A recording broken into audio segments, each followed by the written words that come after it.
আমি জগন্নাথ বিশ্ববিদ্যালয়ের একজন শিক্ষার্থী হিসেবে খুবই গর্বিত অনুভব করছি এবং আজকে আমার ব্যক্তিগত কিছু মতামত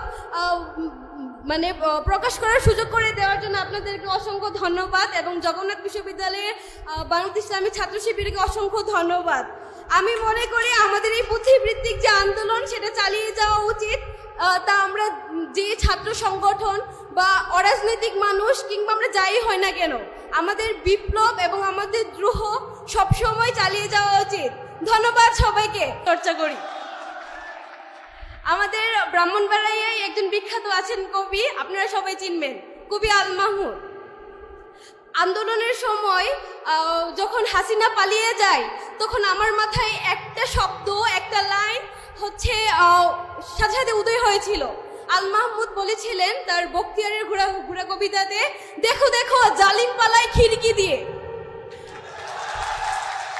এবং তখন মনে হয়েছিল কবি আল মাহমুদ সেটা এত আগে লিখে বর্তমানে সেটা হাসিনা রেজিমে সার্থক হয়েছে সেই লাইনটি। এবং আপনারা যদি বিরক্ত না হন, আমি কবি আল মাহমুদের কবিতার আরো কয়েকটা লাইন বলবো, যদি অনুমতি দেন।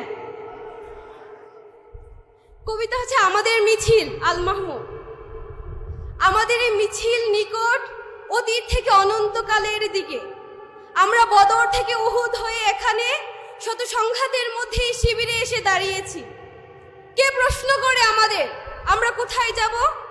আমরা তো বলেছি আমাদের এই যাত্রা অনন্তকালে।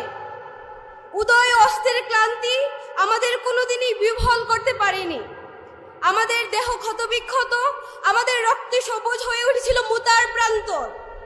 পৃথিবীতে যত গোলাপ ফুল ফুটে তার লাল বর্ণ আমাদের রক্ত, তার সুগন্ধ আমাদের নিঃশ্বাস বায়ু। আমরা জানি আমাদের ভয় দেখিয়ে শয়তান নিজেই অন্ধকারে পালিয়ে যায়। আমরা জানি আমাদের ভয় দেখিয়ে শয়তান নিজেই দিল্লি পালিয়ে যায়। আমাদের মিছিল ভয় ও ধ্বংসের মাঝে বিশ্রাম নেবে না।